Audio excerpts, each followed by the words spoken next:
at a Beetlejuice moment where they're like, woo! She's like, oh my god. Hey, Billy, come here. Oh, I didn't think he was gonna make it. I'm so close to the table. He's like, what in the hell? Okay, here, let me give you more space.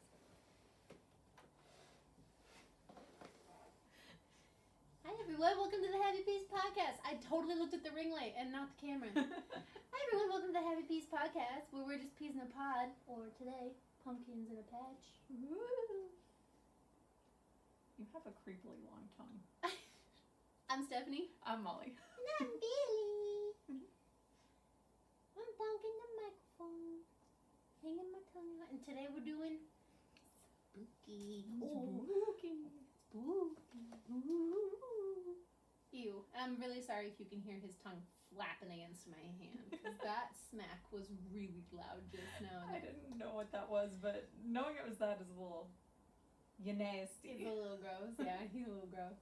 I'm a Halloween girl. Same. This is my time. All year spooky season. I was gonna dress up in the costume for every week of October, and I didn't have time. That's fair. That's a lot of work. I have key roomies because, like, while I love Halloween and spooky stuff, I don't have the energy for full costumes. Yeah, well, like, all of my costumes are downstairs in the storage area, so I'd have to go. I got home a half hour later than usual, and D&D was still all over the table, so I had to break down all the D&D stuff, and then I went to the store and got our decorations here for our immaculate vibes. Heck yeah. And then we went to the store. So I did not have time to do anything at all. So okay. He does not think it's fair.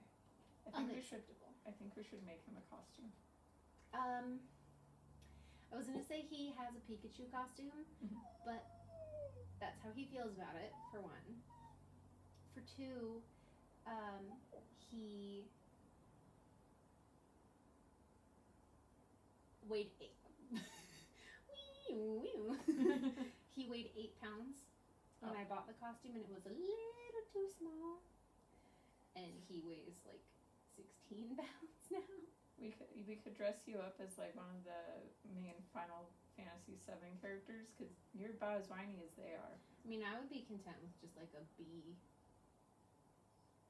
Wouldn't he make a really cute bee? Can we make you a bee costume?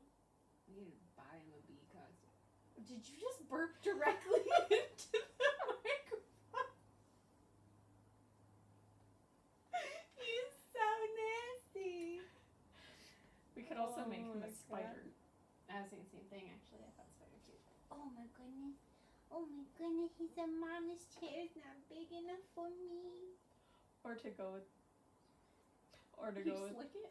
You just sniffed it. Oh. Or to go with the theme, you could dress him up as Chupacabra. Ooh. Yeah, so what are we... We're talking about a mixture of things, right? Yeah, cryptids. I got... Ding! Ding-a-ling-a-ling. It's too early for Christmas. Stop being like the corporations. Not Christmas. Halloween. Speaking of Christmas, the aisle went Halloween, Christmas. Yeah. I hate it. It's September. I mean, like, I'm all for... In my heart is October. Yeah. And in my heart of hearts, I'm all for not celebrating Thanksgiving, but also Christmas that's too soon. I'm like, okay, is it 4th of July? Great. Now it's Halloween. Yeah. Like, let's go. Yeah. All right. Oh my god, pee real bad. Sorry for having to get up and walk around and be annoying the whole time. It's all good. I found a great cryptid, Washington, Oregon cryptid. Nice. Words. Headed up to the northwest. Yeah. I like it. So this first one we're gonna touch on is called a gumbaroo. Ooh. And it sounds hilarious. Yeah, I like the word gumbaroo. Yeah. Gumbaru. They were reportedly seen by lumberjacks in Oregon in the late 1800s and early 1900s. They resemble large bears, although they are hairless except for their long beards and bushy eyebrows. Oh! It gets better. That's a man. Right? Their beard fur is so thick that bullets will bounce off, leaving creatures unharmed. Beard fur. Ping, ping, ping, ping, ping. Just the ricochet off of these. They can eat a full-size bear or elk and still be hungry. Fortunately, they only leave their dens a few times a year. Dude. There's no picture of it, but I think... I'm just imagining, like, a man. Yeah, I think it was just a man who ate maybe some bad mushrooms, the magical kind, or ate too many, and thought they were a bear. Or, like, a man on mushrooms saw a man running naked through the woods and was like, "That's a bear! It's a hairless bear with big eyebrows and a big old beard." And he tried to shoot it, but he was high, so he was just like shot randomly and was like, "His beard fur! It deflects all my bullets."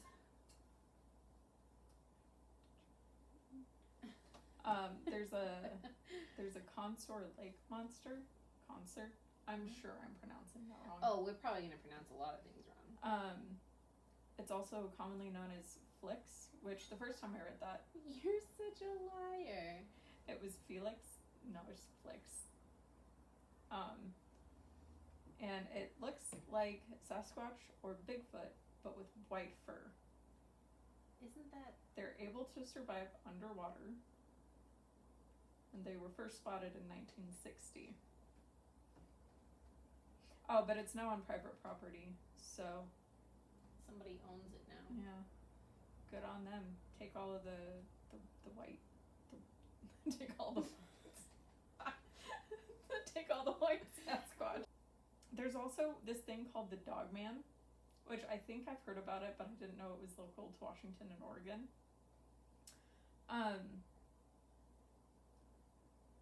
It's 7 feet tall, resembles a wolf, walks on 4 legs.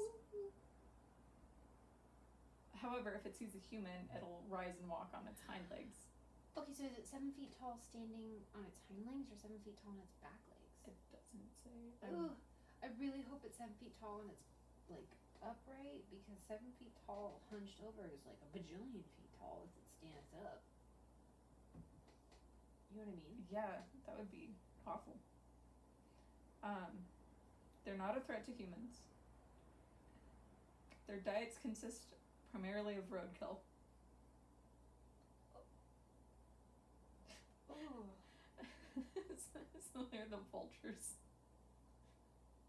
They're carrion birds, but a dog man. Oh my lord. And then there is a thing called Colossal Claude. It lives in the Columbia River between Washington and Oregon. I want to rename Frank. Yeah.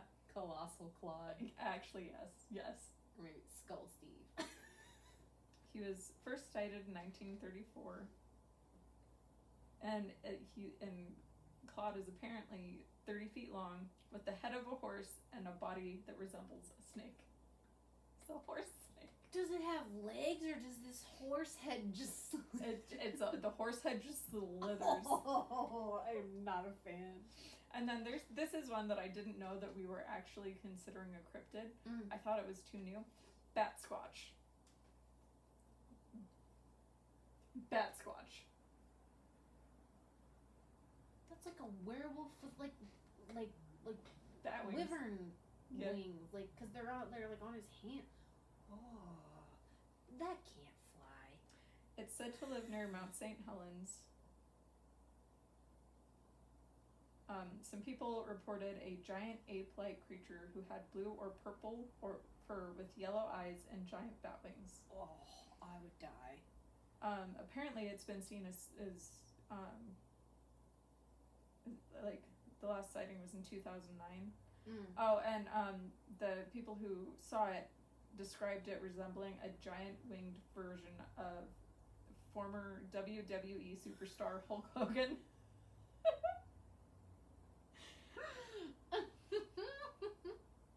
Oh dear. Poor guy. and then there's the very, very famous Sasquatch. He's in Washington, Oregon?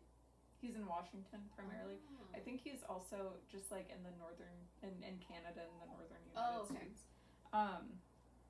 He is a cousin of the Yeti. And Batsquatch. And Batsquatch. It's an ape-like creature who is claimed to live in the forests of the Pacific Northwest, although I don't think that it is just because there have been reports all over the northern U.S. Right. Apparently, there are some people believe that there's just one Sasquatch, and others insisting that there are multiple who travel in groups. Oh, like a little tribe of Sasquatch. Yeah. Why is that so cute? Because they're cute. There have been hundreds of reported encounters. I'm sure you could go on Google and type in Bigfoot and you'd see the most famous one from like the 1930s or whatever. Not gonna go for that one, but there was one other one. Nope. We'll go to the other cryptid one because that one... I've got a cryptid encounter for you. Oh, heck yeah. Or a humanoid encounter. Can I cover this one? Absolutely. It's my favorite one. Oh, yes, sorry. So it's the Tacoma Narrows octopus. I don't know why it's called a cryptid. I don't like octopus. I love octopus. They're just weird. They're cute. Like, they're just like, they're basically water they're just jelly. Balloons. And they just squish around, but they're so smart. Yeah. And I'm just like, they're unsettling.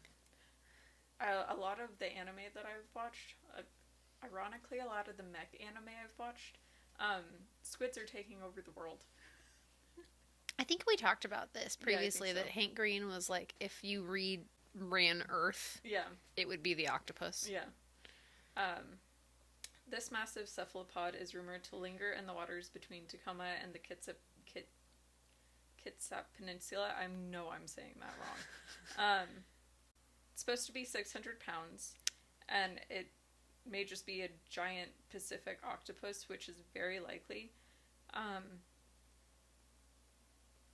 That's too big. It haunts the waterway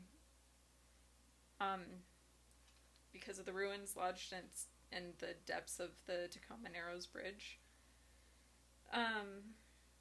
The bridge apparently collapsed, and now it's a octopus hotspot, attracting divers from all over the world. I think it's just a giant Pacific octopus. You could not get me to dive with an octopus. Like, oh, this is an octopus hotspot. I'm like, you know what's going to happen? You're going to go in there, and they're going to be like, excuse you, nobody invited you here, and they're going to wrap you up in all their arms and squeeze you and sucker you to death. It's just like a big hug. He really went into the other room and was like, is this bell going to work? And I'm like, you've already gone potty. Okay, I'm going to get his backpack. Okay. Oh, hey, Punky. Are you ready for this? Yes. So this is from r/humanoid encounters. Ooh. From Relevant Consequences 5. Because 0, 1, 2, 3, 4 were already taken. Location is Sharpsburg, Georgia, in 2008. So I am 19, female, and this happened to me when I was about 4 to 5. I was with my older brother, who was about 11 or 12 at the time. Most of the people in my life are like friends or family, and they pretty much know about this story as well. I think about this a lot, probably every day. One morning, my brother and I were heading to the car for school. It was a bit dark outside, but you could see the sun coming up. I remember the sky having a sort of greenish tint. We typically don't use the front door, ever, and usually just use the side door to enter the house. We have a large storm door and then a glass door on the outside of it. As we are headed to the outside, I reach for the handle and my brother stops me mid-reach, pulls my arm from the door, and he can see outside through the glass. At the time, my house was surrounded by woods. You could not see it from the street either. My brother points to what he sees, and as I remember, it was incredibly tall. I was, of course, very small at the time, so you'd think, oh, maybe it just appeared large because we were kids. But I swear it was 7 feet tall. It was solid white or gray and had what looked like 3 dark circles or holes going down its body. We knew this thing was abnormally tall because of how slow and big its strides were. It almost looked like slow motion in a way. It was just body and 2 legs. That's all. I don't even think there was a face or a head. It was walking at the edge of the woods, and it seemed to be heading to our backyard, kind of minding its own business. I don't really remember what happened after, but my mom always said that right after that, we ran to her and Dad crying in a panic. She separated us and asked us what happened, and we both described the exact same thing. I remember my brother tried to guess what we saw, and all we could think was that it was a dying animal walking around. But it could have been bone that we saw, but I don't remember limping or dragging. It was perfectly straight and upright. A few years after, we started hearing horrible screaming at night. I know that there's foxes and owls and all kinds of other stuff that scream, but this would run around the house, like circles around the house in the middle of the night, over and over. I would hear it in my sleep, and it would make me have horrible nightmares of my family being eaten. This happened for a short period of time, and my dad finally had enough, and he got a permit to shoot and take out whatever it was. As soon as he got the permit, it stopped. We didn't hear anything, and we've lived here for 13 years. And then they're like, also, I have sleep paralysis. But someone says that they saw a Fresno nightcrawler. Yeah. What is that? Oh, picture. Hate it. I'll edit it in for you because, ew. Can you? I want to see it. That's too many. That's so many. Why are there so many? Ooh.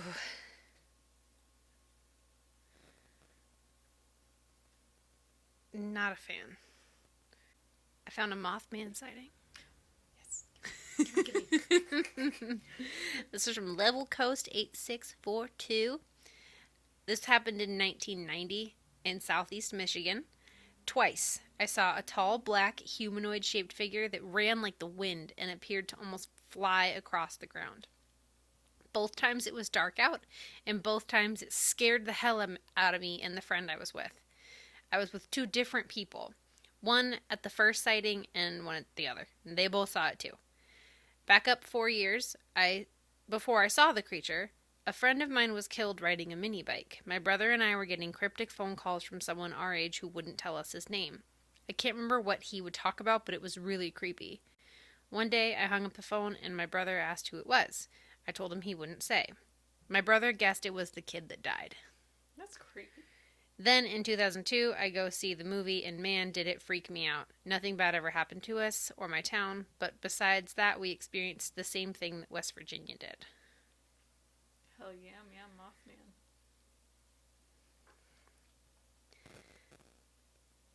That was like a fine Mothman story.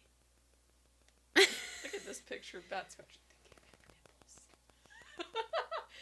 Oh, boy. Alright, I've got one more, and then we'll switch to ghost stories. What else you got over there? I got haunted. Yes, haunted places. Yep. Okay, this one is called I Saw a Shadow Above My Bed. No. From I Is the Born Bee. Bomb. From far away, it looked like RN, not M. I Is the Bomb. I'm an idiot. The Born Bee. I play this word game, and there are times that I'm like typing or figuring out a word, and I'm like, this isn't a word. It's a very common word. Like, I think one time it was imagine, and I was like, this isn't a word. No, it's a word. When I was playing Wordle, I would be like, this word doesn't exist! And then I would solve it and be like, oh. I'm an idiot. The next one is the Black Diamond Cemetery. It doesn't say what city this one's in. But it's been said that visitors have heard whistling and voices when nobody else is around. Ooh. And there have also been reports of swinging lanterns of dead coal miners seen in the foggy nights. Ew. The next one is University Heights in Seattle. It was once a school, but then converted into a community center.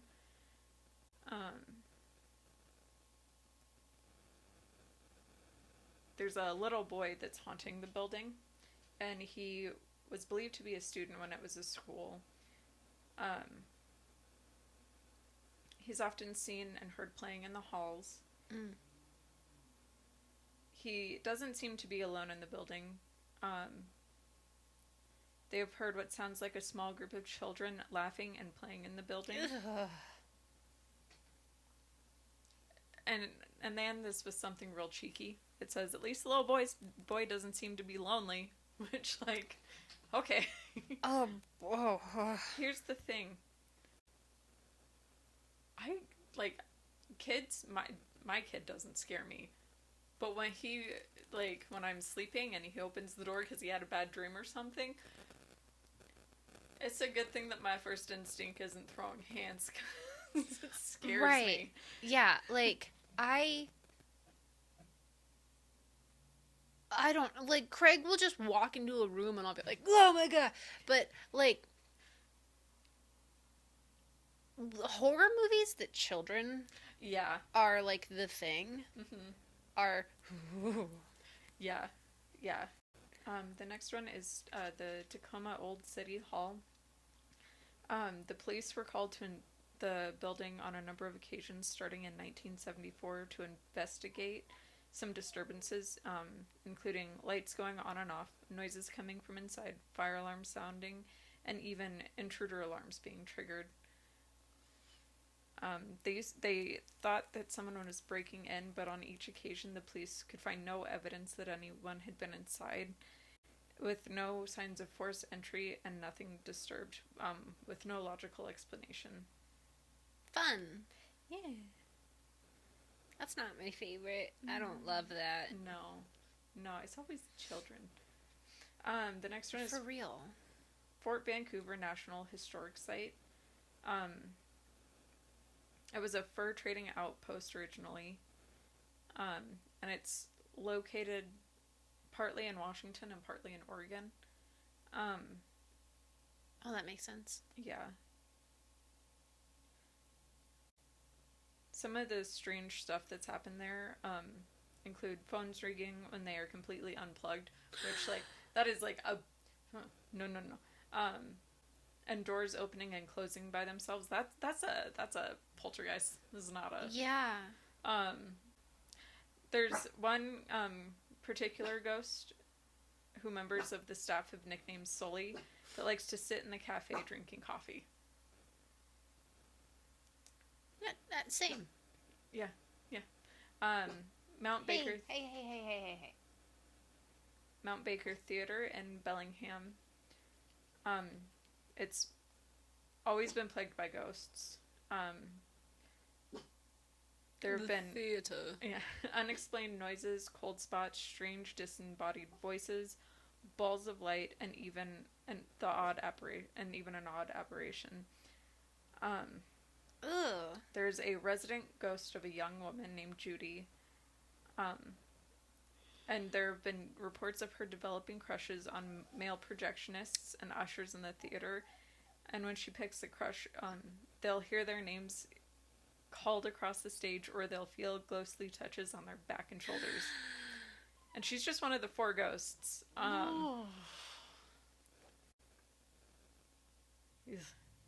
Yeah, no, I don't love that. And then Oxford Saloon in Snohomish. It's been investigated by different paranormal investigators.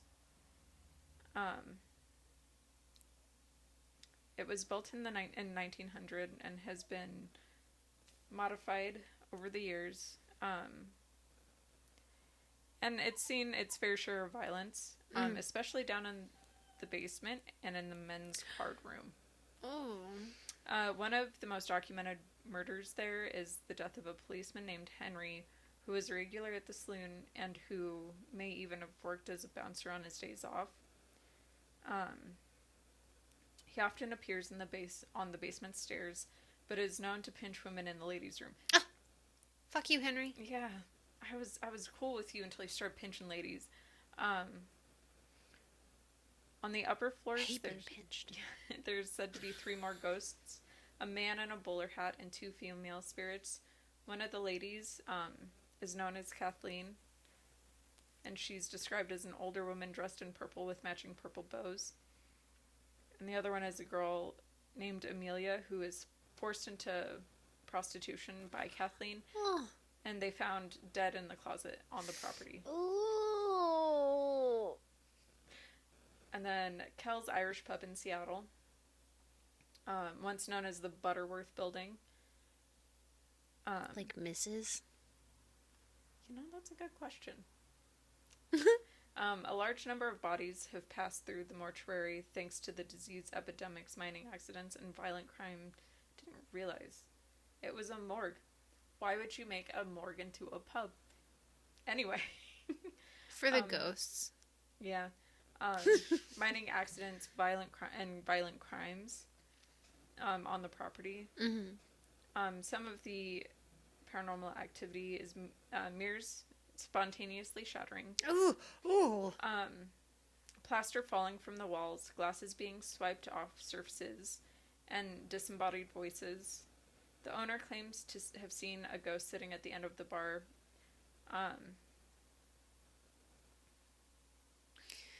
The mirrors really get me because I imagine that one of 2 things is happening. The one that I immediately thought of was that there's a ghost and it's like trying to get out. Yeah. And so it's shattering the mirror from the inside. Yep. Or that it's like trying to get your attention, or it's like frustrated that it's standing in front of the mirror and it can't see itself, so it just like smacks the mirror and breaks it. But the idea that it's in the mirror and wants out is like whenever you watch a horror movie and they look and their reflection's like,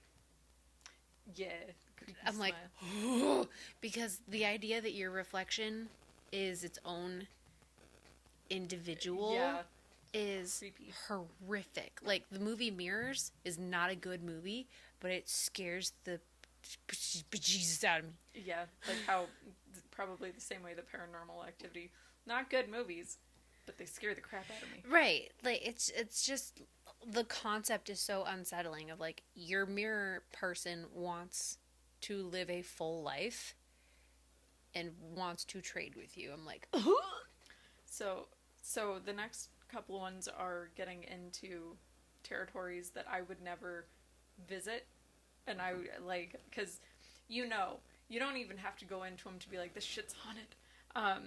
The first one is Starvation Heights Sanitarium. And it was operated by Dr. Linda Hazard and her husband Sam. And they used starvation as a method to treat their patients. what? A large number of her patients died, and the bodies were incarcerated within the sanitarium to cover up the mistreatment. The foundation of the building and the incinerator are all that really remain. And then the spirits of former patients are said to be roaming the ruins. And the next one is a northern state mental hospital in Cedro Woolley. And the patients died. A lot of the patients that went in also died. Some have passed from natural causes, but far more died from strenuous physical labor, electroshock therapy, botched lobotomies, complications during forced sterilization, and some were just straight up murdered. It's obviously haunted. Balls. Yeah. I didn't know what else to say. There have been various reports of paranormal activity, no shit, including The most common sighting is an apparition of a nurse pushing a male patient in a wheelchair. Hey. And then there are also reports of shadow figures, disembodied screamed, and cold spots. Disembodied voices. I just imagine, like, you're walking literally anywhere, and you hear just a scream. Yeah. And, like, imagine you're in the middle of a field or something. There's no one around you. You know you're alone. Or there's, like, 3 people with you, and you just hear, "Ah!" from wherever. Yeah. That's gonna suck to listen to later. But you just hear, like, this blood-curdling scream from nowhere. Yeah. No thanks. No. And the last one that I have is the historic Everett Theater in Everett.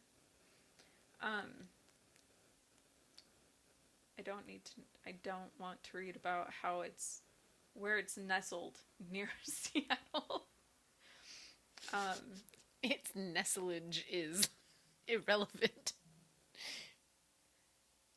So it has over 120 years of history, but it wasn't until 1993 during renovations that paranormal stuff started happening. People would often experience the feeling of being watched, and doors would mysteriously not shut. One of the staff was on his way out when the projection room, and the door wouldn't close. So many. Mean Girls is so deeply embedded in my head. You said projection room, and I was like, the projection room of the auditorium. The more force he used, the more resistance there was. And then the door opened and hit him in the chest and knocked him on the floor. That's not funny. Whoever haunts there likes the projection room. And on other occasions, an employee witnessed a sweater lift off of the floor and float before being thrown back down. There was another one where the guy felt like he was being watched, and then looked up and saw a ghost that he described as a man from his waist up, looking at him through the projection window and disappearing. Ooh.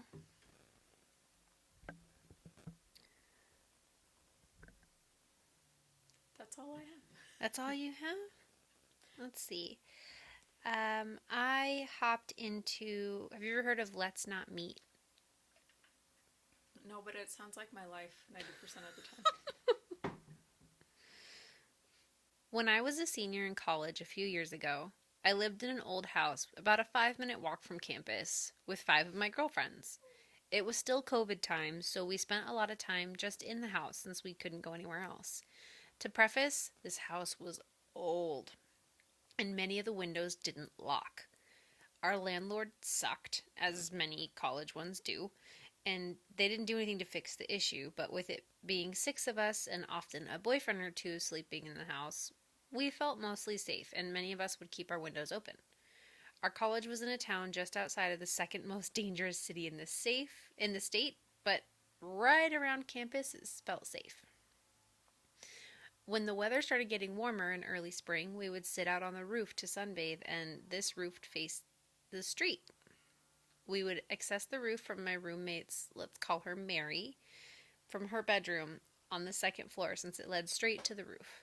Our street was residential and didn't get a ton of traffic, but we did have a couple encounters of younger guys catcalling us when they drove by.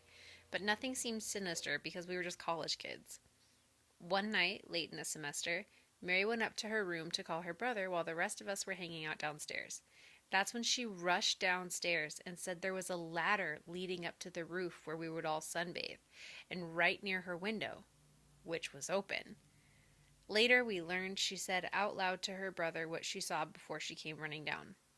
When she told us this, my other roommate and her boyfriend ran outside to find a man running away from our house with the ladder,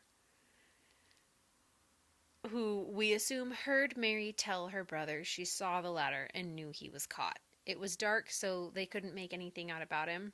I immediately texted our landlord asking if he had someone come by the house to do any work, and he said no. We then called the police. They did some investigating and patrolled our house for a couple nights, but we never found out who the man was, what his intentions were, or if he had been there before. So, to the creep with the ladder, let's not meet. Yeah, really. Oh my god. I hear, like, horror stories like that, and I'm just like, oh no. For real, like, the idea that this guy is just perched. Yeah. Here's a similar one. This just happened a few hours ago. Oh. For some background, I'm a 29-year-old woman. I live in an apartment in a sketchier side of my town, so I'm not unaccustomed to strange people pulling up and weird things happening. I've been through a home break-in, so I'm hyper vigilant when it comes to keeping myself and my home safe. I also smoke cigarettes, nasty habit I know, but having cats and not wanting my house to reek like smoke, I walk outside to the balcony. That's exactly what I was doing when this happened. I was sitting on my balcony, smoking, and just enjoying my night when I noticed a car that I'd never seen before pull up into the back parking lot of my apartment right next to the balcony. I initially felt a bit off, but I didn't want to come off as being the paranoid neighbor, so I just kept sitting and smoking my cigarette. Then I hear footsteps making a beeline through the backyard. There's a large, burly man that I've never seen before, walking briskly through my yard. Again, I still don't try to make much of it because they might be here from my neighbor. My anxiety's definitely on alert, but not in panic mode, until I realize he's going straight for my side of the yard. Then he does something that is still freaking me out as I type this. He stops in my backyard, looks up at me on my balcony, doesn't say a word. Now I'm in panic mode. I audibly say, "Oh, fuck no." Spring up, slam and lock my balcony door, run upstairs into my bathroom, and dial 911. I listened to every sound from downstairs while I stood panicking in my bathroom, and truthfully, it sounded like someone was at my back door. I don't know for sure because I was in hypervigilance. I do know he was in my yard for several minutes because I was in my bathroom for several minutes until I decided to peek out my balcony window. I saw him walking to his car and getting in. That also tells me I don't think he was here to rob me, but maybe something more sinister. Luckily, he was lazy because, again, I live in the cheap side of town, so you can imagine the quality of my locks and doors. I was really hoping it was just some drunk guy who had the wrong house, but my gut says otherwise. Regardless, I hope we never meet. Men are scary. Men are scary. You know, the idea that a lot of these are like, oh, someone followed me home, or, you know, don't meet people off Tinder or whatever. Mm-hmm. So many of these stories are, a guy was being hella creepy. Yeah. Stop it. Yeah. Just don't. Let a woman exist, would ya? Yeah. Oh, so this one's about her friend. So this is quickly going to turn into like a boo men segment. I need some advice on what to do in this rather strange situation. Last night, after a party, a guy who is a friend of a friend offered to drop me home. I was hesitant and I wanted to take an Uber, but he insisted. The problem was, I was pretty drunk and out of sorts.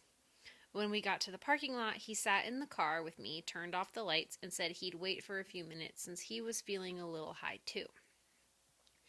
I got scared and said I would go and wait, but he convinced me not to and even told me not to get an Uber. Things took a weird turn when he started driving in the wrong direction, assuming I was too intoxicated to know. But I wasn't. I asked him to take the correct turns. He kept taking detours and turning off the GPS, but I managed to use my phone to navigate to get us back on track. During the ride, he started praising me excessively, talking about how other girls in his life weren't good, but I was different. He seemed to be pushing me into something more, even though I have a long-distance boyfriend. It made me uncomfortable, and I insisted he take me home. Now. After reaching home, I realized he left his ID in my bag. Now, I wanted to return it to him, but given the weird behavior during the ride, I'm not sure how to be safe. I don't want to be alone with him again. The common friend moved to a different state.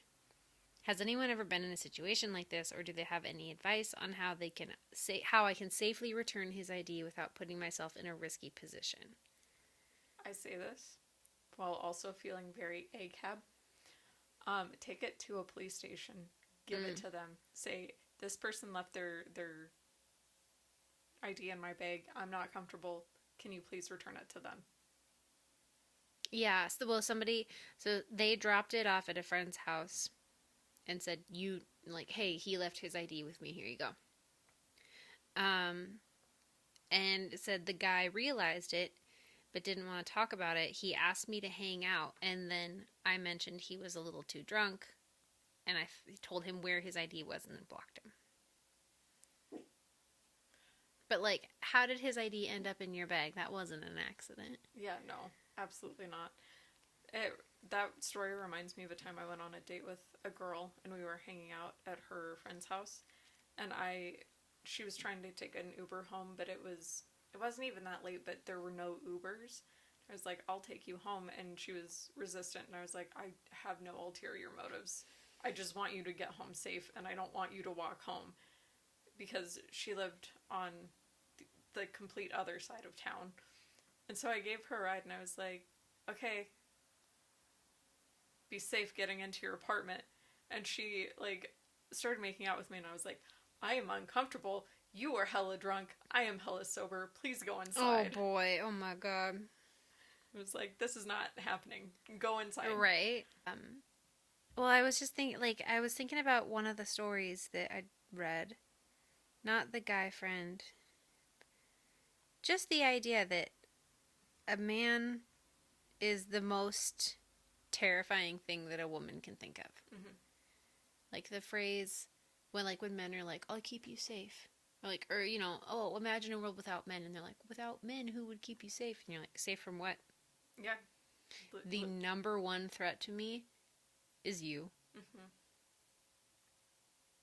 Yeah, my dating pool would get a lot smaller, but you know what? I'm cool with it.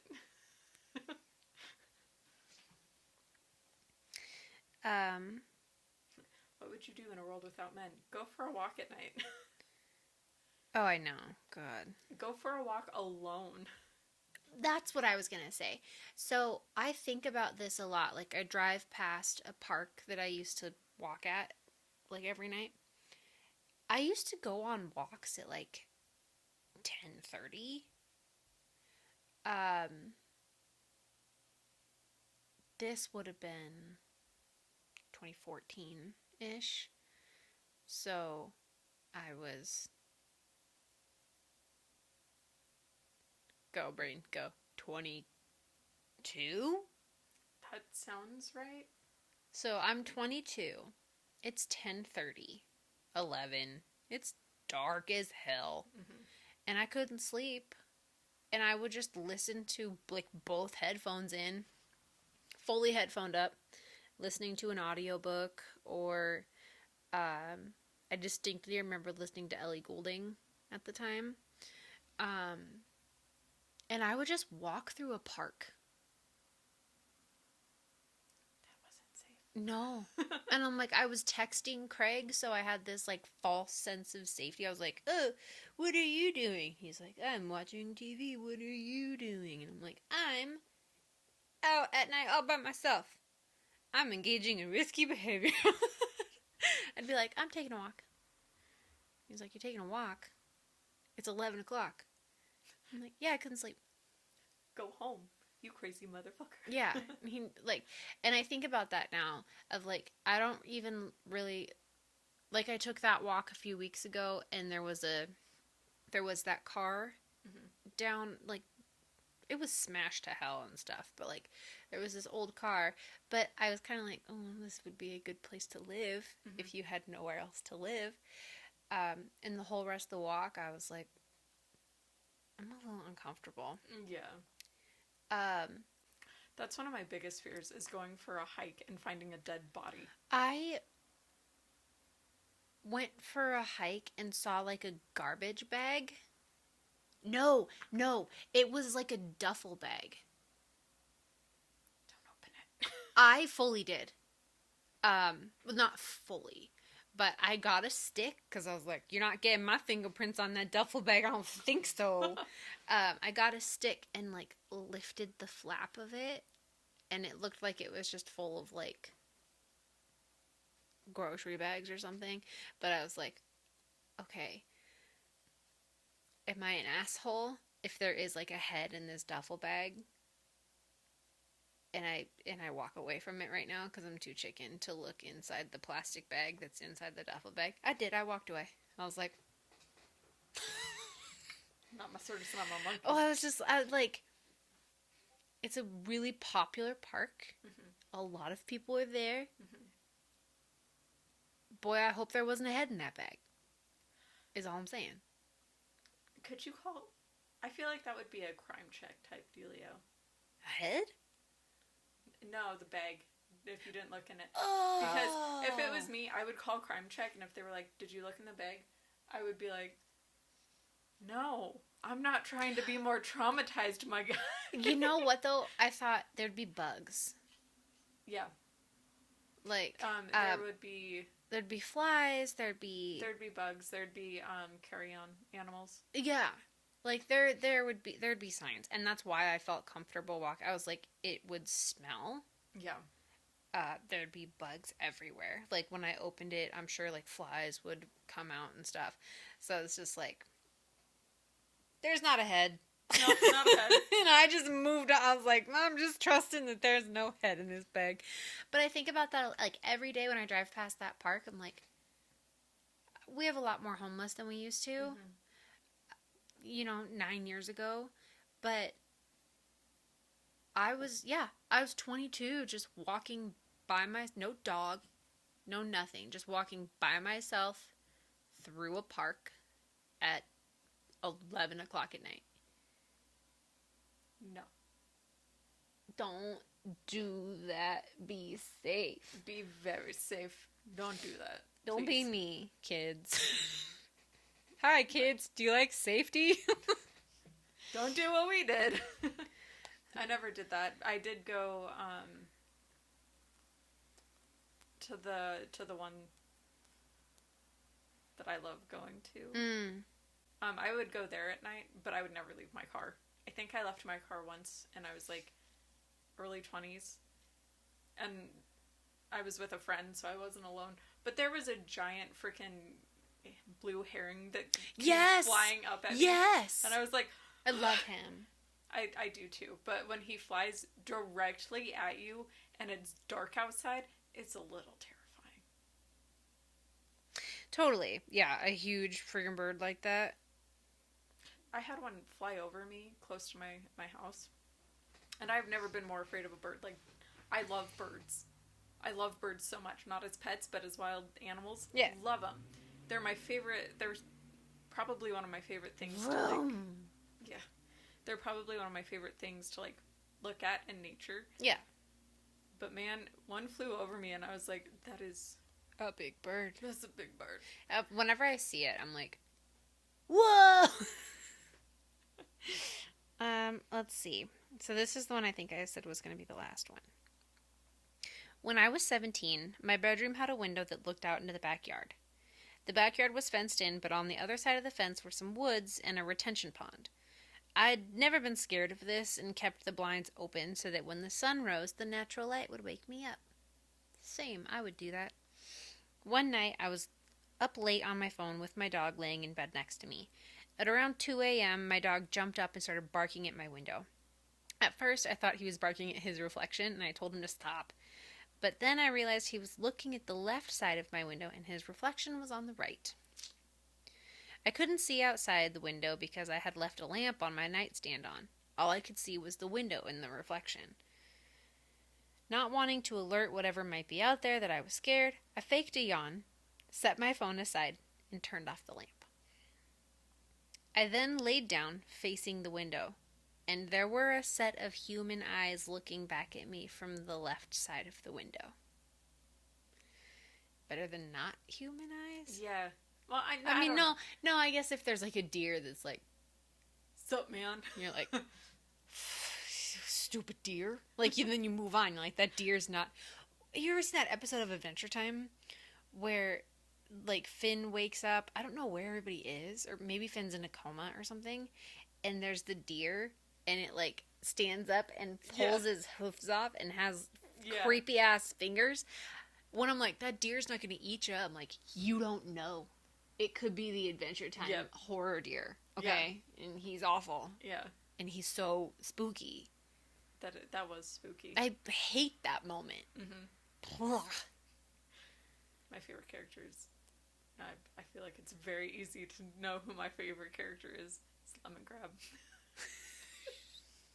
1 million years dungeon! That was a terrible impression. 1 million years dungeon! I can do one, but it's really loud, and Is it unacceptable? Yeah. Except that wasn't very good either. My voice is at the right amount of gravelly to do it. I just don't want to because it's loud and it fucks up my voice. And just like more. When he's like, you know, he just makes that frustrate noise. I love him. I like Rainicorn. Mm-hmm. I love Lady Rainicorn. I also love that they don't subtitle her. They're just like, she speaks Korean, deal with it. Anyway, there's eyes in the window. I drink a lot of water at night, so I had an empty water bottle on my nightstand. I grabbed it and pretended to realize it was empty. I turned on the lamp, and I acted like I was going to go get some water. I went to my parents' room, and my dad told me not to worry. We had motion-activated floodlights, and they hadn't turned on, so there was no way anything was out there. I went back to my room and told myself I was seeing things. I closed the blinds, turned off the lamp, and went to sleep. When I woke up in the morning, I took my dog out and decided to check the pine straw bedding under my window. It was disturbed. I did my best to ignore that and remembered what my dad said about the floodlights. That worked pretty well until my dad tested the floodlights that afternoon to find they had burnt out. To this day, I keep my blinds closed and my lamp off when I sleep. I don't want to risk anything being able to see me, and if anything is somehow peeking through my window, I want to know it's there. To anyone peeking through my window at night, let's not meet. Yeah, honestly, if my kid came into my room and said that, I'd be like, I gotta go kill somebody. Nah, we got motion lights, it's fine. No, I'd be like, we gonna go commit murder. I have, like, there's a certain time of night where I'm like, that's Craig. Mm-hmm. But our baseball bat is across the room from the bed, and I'm like, I want the baseball bat on the headboard. Yeah. Like, I want to be able to reach up and grab it, because if it's over there, it's not helpful. Yeah. I know Craig doesn't believe in like cryptids and paranormal stuff, but I do wonder if he ever gets the like bad vibes that something is watching him. Sometimes. I was just thinking, like, I don't ever get that, but I do. Mm-hmm. I feel like I get it when I'm alone, though. I've gotten it with other people, but it's been at places where it's like it's a really old place, mm-hmm. and like it makes sense that it would be maybe a little haunted, like. But the only times that like I get that alone are if I'm hiking, and if I get it when I'm hiking, I'm like, there's probably some sort of animal staring at me, and it's time to go back to my car. Again, I'm having that, like, flash of that creepy-ass deer. Yeah. Well, so what are the... Oh! Are they called not a deer? I don't want to say what they're called. Okay. So this is the kind of thing I was looking for. I reside in North Dakota, and I work third shift. I go to many different locations and clean. One of the locations I go to has deer and bunnies. I've encountered deer before, and I know to keep my distance. towards the end of my shift, which is about 4 a.m. to 5 a.m., my coworker and I are in charge of taking out the trash. Next to this location is a field with trees next to a park. In this area, it's always foggy in the morning. We're close to a river. We begin to bring the trash to the back of the building where the dumpsters are. I was next to the dumpster, ready to lift my huge bag of trash. But something just told me, look. I turned my head to the right, and across the street is a very tall, extremely skinny deer with huge antlers. While I stared at it, I couldn't stop thinking, what is wrong with its knees? Its knees were just so huge compared to the thin leg bones. This deer was extremely tall, and it began to walk towards my coworker and I. Its legs were so long, and it wasn't moving correctly. The legs were just too long. And then one appeared next to the first one. Due to the fog, they looked gray, not cream or brown, but just this gray color. Their eyes were glowing, and they just stared at us. I no longer wanted to look at these things. But my body kept telling me to look. I turned to run, and my coworker was already running towards the door. They didn't make any sound. They were extremely quiet. Something just wasn't right with these deer. They gave me an uncanny feeling. They were over 6 feet tall. Yeah, that would give me... Is he sure they weren't elk? That's what somebody in here says. Like, elk and mule deer are very rare in North Dakota, but they are around.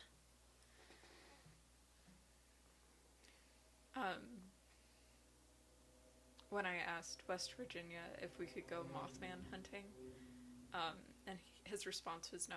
He lives in West Virginia, and that's in the Appalachian Trail. Oh, yeah. And I was like, I've heard that. I've heard you don't go in the woods. Not at night, no. Not at night, and I don't know if I would go in the woods at all. Period. Yeah. Like, here's the thing. I love hiking. I also love not having more traumatic... Not being dismembered by monsters. Yeah. I keep saying one more, and then I'm like, but one more. Just one more. I'll preface this by saying I've been a skeptic most of my life, but I genuinely don't know what to think right now. My friends and I have been on a camping trip for my birthday, and on the second day, we had one of the worst experiences of my life. For context, we were at the end of a field that is shaped like a peninsula with woods on 3 sides. We were cooking on a campfire, blasting Pitbull as there was a concert nearby that we couldn't go to. And we heard what we later found out was a baby coyote. We mimicked it because why not? It started to get closer and very fast, and we were shining flashlights in an effort to catch an eye shine and saw nothing even as we pointed it directly at the noise. We were shining it at the field area surrounded by the woods in case it crossed. It stopped, so we assumed it was scared, so we turned on Pitbull again. Literally 5 seconds later, it began again, but on the other side of the field, way closer. We, being wimpy people, got in the car and drove to my house half a mile away to get a machete and baseball bats, because we assumed it was a raccoon or a lone coyote at the time, and they're not hard to fight. While there, we grabbed a sage stick, a blessed rosary, and a crucifix, as one of my friends is very spiritual and felt something was off. As we got back to the field, my few spiritual friends, and even I, felt off, and I was extremely nauseous, so we parked my car. We said to secure food and grab the essentials to leave. We secured most of our food and stayed in groups in case it was predatory. The noise started circling, and as we got the last of our essentials from the campsite and began to get into the car, it started up directly behind our tent. The last person got in the car, and another friend and I both saw something walking from behind the tent in sort of a misty form.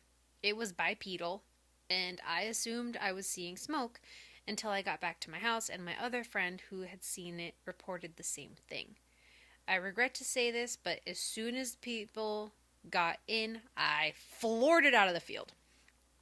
As soon as we were in my driveway, the noise started up in the opposite side of my house from where the field was, so we just left our stuff in the car. My spiritual friends saged my house and all the windows and doors. My cat wouldn't come inside until we saged the house, and then stood by the door just staring at it.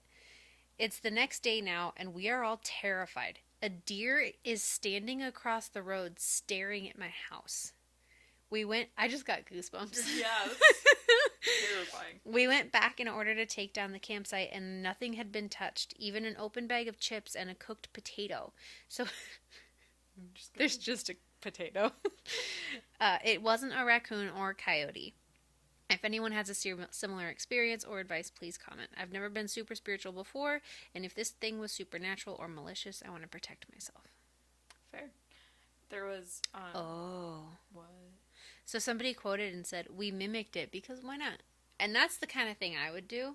Like, you hear, oh, and then, like the dogs in my neighborhood bark, and I go, bark, bark, bark, bark, bark. Yeah. And I just kind of am a jerk. So they quote that and they say, this is why not. Doing things like mimicking sounds or whistling at night calls all kinds of boogans. I also really like boogans. Saging the house is a good start. You can get some sea salt and bless it and then put it in the corners of your house outside doors and windows. If it gives you trouble, pray or visualize white, gold, or rainbow light around your home till it leaves. But you should be fine, but take this lesson not to mimic or whistle at night. Yeah. There's this one time when I scrolled and there was just like a picture, like a nightmare. Oh, no. Anyway, continue. I used to sleep in the basement of my parents' house. Mm-hmm. And there was this one night, and mind you, back in this time, I believed in, like, everything. All the paranormal stuff, everything. Yeah. And I heard this sound that sounded like a woman screaming. Or like a child screaming. It was just a high-pitched, guttural scream. And it woke me out of a dead sleep, and I was like, I just heard a banshee. I'm gonna die. I didn't hear a banshee. It was a cougar, but it was still, like, one of the most... I just heard a banshee. I'm gonna die. It was one of the most terrifying noises I've ever heard in my life. It was a cougar, but still terrifying. I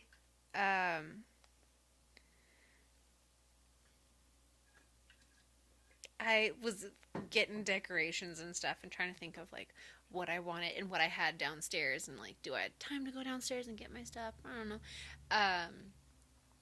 And I thought, ooh, I'll make a Ouija board. Like, it's not a real Ouija board. I'll just, like, throw some, like, letters and numbers and stuff on some wood or whatever. Not that I just have wood laying around. But I was like, oh, yeah, that'll be fun. I'll just make a cheeky little Ouija board as, like, a prop. And then I remembered, no, Ouija boards are Ouija boards. Yeah. You write the alphabet on a piece of paper. You break it, you bought it. You put it on a pizza box. A Ouija board's a Ouija board. Mm-hmm. Yep. So I was, like, thinking I'd be cheeky and just, like, oh, just make, like, a prop, like a fake one. I'm like, no. No. I've had a Ouija board. I haven't. Oh, I used to fuck around with Ouija boards all the time. I'm trying to get my former Ouija board partner to get her butt on here. Get on here. But just, like, scheduling has been an issue. But I'm like, we could have such spooky stories just talking specifically about our ghost experiences. I mean, I've already talked about my biggest one, but, like, ghosty experiences, our Ouija board encounters, like, we used to Ouija all the time. You couldn't pay me enough. Even when I was younger, like... I don't think I would do it now. Like, sometimes the temptation is there, then I'm like, no. I'm like, oh, it'd be super fun. Summoning a demon. No, even when I was, like, a teenager, and, like, I had friends that would mess with them, I was like, I'm good. Yeah. I'm good. I'm gonna leave, actually. I'm great. Goodbye. Yeah, I had a friend that I kept, because she's a water, and I'm an earth. And I think we had a friend that was an air. I think I'm an air. I can't remember if we had an air or a fire. I think she was an air. And we really wanted to complete the circle. We were like, we need to make friends with a fire just for the sake of making friends with fire. And I had a friend that was a fire. And I was like, oh my God. And we were like long-term friends. But I was like, come be in our circle and complete. She was like, absolutely not. Yeah. No. I will not, like, I think I pulled it out one day I was like, do you want to, and she went home. Yeah. And I was like, you're lame. You're not even fun. But now I'm like, A, that was a boundary that I consistently pushed for her. Sorry, dude. And B, like, I wouldn't fuck with it either. Yeah. If I saw my kid playing around with a Ouija board, I'd be like, okay, I got so mad at my friend one time. I'd be like, you respectfully close your circle and walk away. Yeah. And then we're having a yard sale. Because you cannot throw it away. Yeah. Can you burn it? No. Oh, no. Oh, okay. No, you don't want to do that. I think, I don't know the proper... I'm pretty sure you're supposed to give it away. That's just giving someone else bad juju. I mean, that's kind of the point, though. Like, you can't get rid of it. You have to give it. You have to, like the Ring style. I don't like Pass that. it on to somebody. I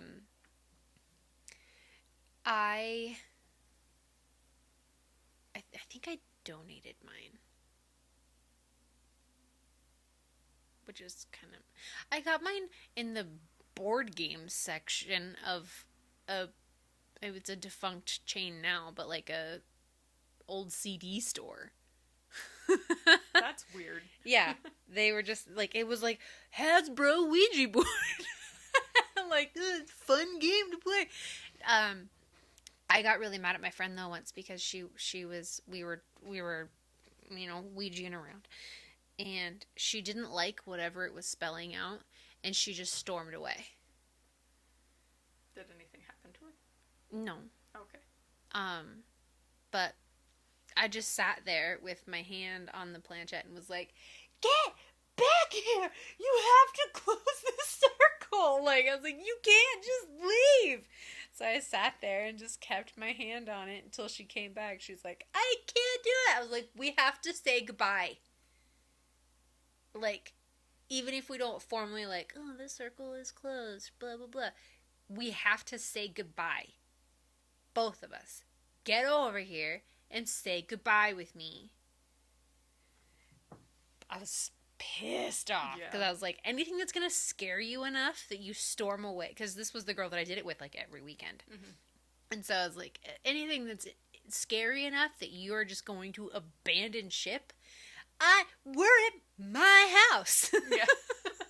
You get your ass over here. You tell it to leave. Yeah. You do not kick open a door by storming away. Yeah. Yeah. Rude. You know. Oh my God. Look at those lines. It makes me think of like, I'm never going to New Orleans. Because there's some stuff, and I don't even want to go near that juju. Yeah. Whether it be good juju, bad juju, not going near it. No, it's definitely a mixed mixed bag of juju over there. Yeah, and I'm not the food though. Southern food is phenomenal, and I bet the food in Louisiana. Just go somewhere else in Louisiana. You can get Creole type stuff. Yeah. Elsewhere. Yeah. It's terrifying. It's a big no. Even like watching The Princess and the Frog, I was like, I'm never going to New Orleans. I was thinking of like, I don't think I watched the whole season. Maybe I did. Of American Horror Story. I don't like I think that's the witch one. I think there was a witch season. There was. I'm pretty sure the witch one was in New Orleans because Kathy Bates was like their antithesis. And she was like a slave trader in New Orleans. Or something like that. I don't know. Yeah, I'm real iffy on that one. Yeah. I want to go to Salem. But that's not messing with spirit, like, yeah, I'm gonna say spirits of another culture. Because the last thing that I want to do is piss off spirits from another culture. Right. That I have no business even being. He's culturally insensitive. Like, I support you doing whatever you want. You can haunt whoever you want as long as it's not me. Yeah. All the power to you. I mean, not all the power. I'm keeping my own power. They don't need all the power, and that makes them awfully powerful. Yeah. You do you. You do you. I support it. But I'm gonna be over here doing me. Not that. And I don't want I don't want either of us to do anything together. Yeah. Yeah. And I don't You do you over there. Yeah. I don't want to offend you. I support you. I'm just terrified of you. Respectfully. Because you could really fuck my shit up, and I don't want that. Anyway, we are in no way inviting any spirits here, or any ghoulies, or ghosties, or spooky dukes. No. Nobody come looking through my windows. Okay? If you come looking from my windows, there's a good chance you're gonna get smacked. Because I have a child and I will protect him by any means necessary. I have a baseball bat, so you're gonna get whacked. Also, I'll sick my porch spider on you. Charlotte's not messing around. Billy? You can sick Billy on. Dude, yeah, my dog will tear you apart. He's little, he's vicious. I'm honestly surprised he hasn't torn me apart. He's tried. He's like... He's tried. And then by the end of the night, he usually ends up giving me kisses and loves. Until I stand up. Or unless I go to the bathroom. Where is he? He's probably on the couch. I think I heard him, like, digging into my coat, which is lovely. Well, thank you so much for hanging out with us. I just bombed the microphone, so I'm going to do that again. Thank you so much for hanging out with us. Yes, thank you. And having spooky time and spooky vibes in the dark. Heck yeah. Whoa. I mean, is it spooky when we have a cute little Mothman? Mothman's keeping us safe. Yeah, forest demons keeping us safe. Yeah, we got birds. They doing magic. We got Colossal Caleb. I know that's not Claude. No. Colossal I was Claude. like, do we want to do Colossal Claude or do we just want to keep him as he was? Kevin? I like Colossal Claude. Colossal Claude. Tell me. Jean-Claude Van Damme. Do we have the same size head? A little bit.